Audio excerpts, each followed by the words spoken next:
creature. Welcome to Practice Intimacy. This is the place to be to learn about love, sex, and relationships. My name is Jamie Lynn. I am a marriage and family therapist, and the thing that I want to share with you today is a trap that we sometimes fall into when we're in a relationship and the way out of it.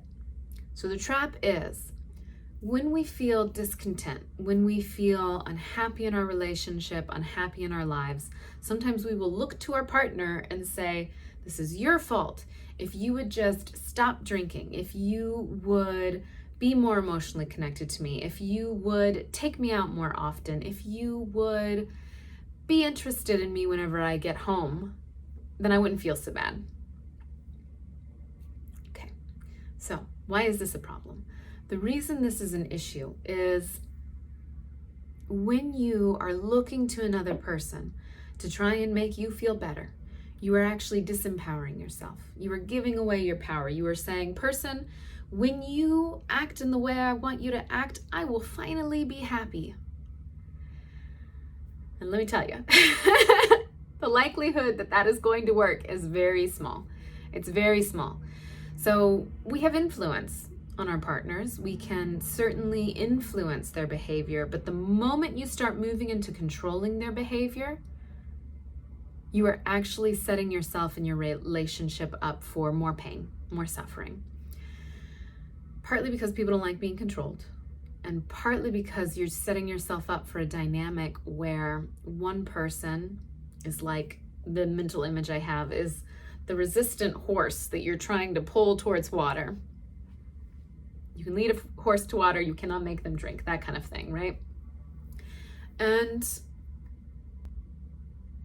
if you want to start moving out of this pattern, there's an idea I want to share with you. The idea is we tend to choose partners who challenge our growth. And there's no guarantee in what direction we're going to grow. We might grow into being more loving and compassionate and not nagging them, and suddenly their behavior starts to change in the way we were hoping for. Amazing how that happens. Or we might change in a way where we learn to appreciate them for who they are and the little stuff. We don't sweat anymore, but we go take care of ourselves whenever that's happening. Or we might grow in such a way that we're like, this relationship no longer serves me. I want to find someone else. But you tend to choose a partner who is going to help your growth. I think that's always true. We also tend to choose partners who are about on our level. So if I am struggling in certain areas, either emotionally, in my belief systems about myself, in my inner world, or on the outside, I'm going to choose a partner who is also struggling in some way. If I'm doing amazing, I'm probably going to choose a partner who's doing amazing. So let me put it in these terms. If I've got my whole life together, I've got finances together, I've got a really good internal world where I'm taking care of my emotions, not perfect, but taking care of them. I know how to take care of myself. And I have good relationships with all the people around me, and I have great self-care practices where I'm taking care of my body. If I've got all that locked down, the likelihood that I'm going to choose a partner who's deeply insecure, unable to keep a job, using substances to escape reality, that's low. It's unlikely that that would happen. We tend to choose partners who are about on the same level of mental health and personal development as we are. If you choose a partner who's upsetting you and doing things that you don't like, that is a wonderful opportunity to do a U-turn and say to yourself, what am I doing that I don't like? What am I doing that does not match my integrity or does not match the person I see in my head who I want to be? And can I work on that? Can I put my focus and energy on that rather than on trying to get my partner to change? Another way you can kind of think about this is my professor, whenever I was in a master's program, said this one time about couples.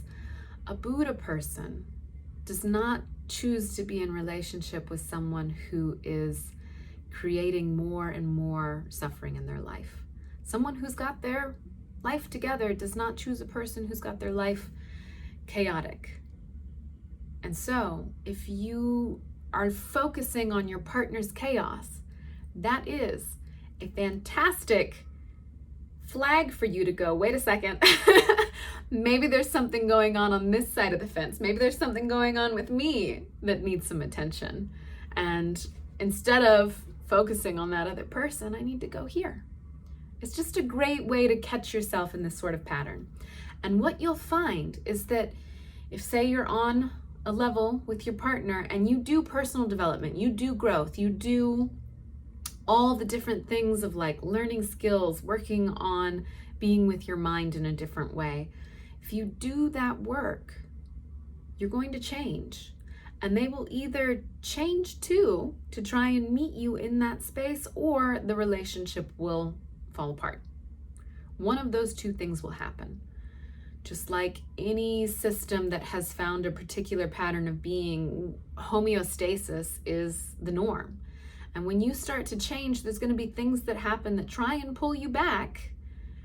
There will probably be moments of even more conflict. And eventually what will happen is the system will break, or the system will find a new homeostasis. Waiting for your partner to be the person who changes in order for you to feel happier is disempowering. And you will probably wait a long time. If you want to experience change in your relationship, then focus on what you could develop more. Focus on ways in which you could care for yourself better, ways in which you could be more accountable to your values, ways in which you could be more intentional about the life you lead. And when you start doing that, you're living by example. You're like making an invitation for your partner to come join you in that space. Or you will outgrow the relationship. One of the two will happen. If you do your work, one of the two will happen. I hope this is helpful. I hope you enjoyed this video. Please leave me comments. I love hearing what you have to say about these ideas, what's coming up inside of you as you're listening. And also asking questions. If there's something you want me to clarify, please ask. I do look at those comments. I do take the time to respond.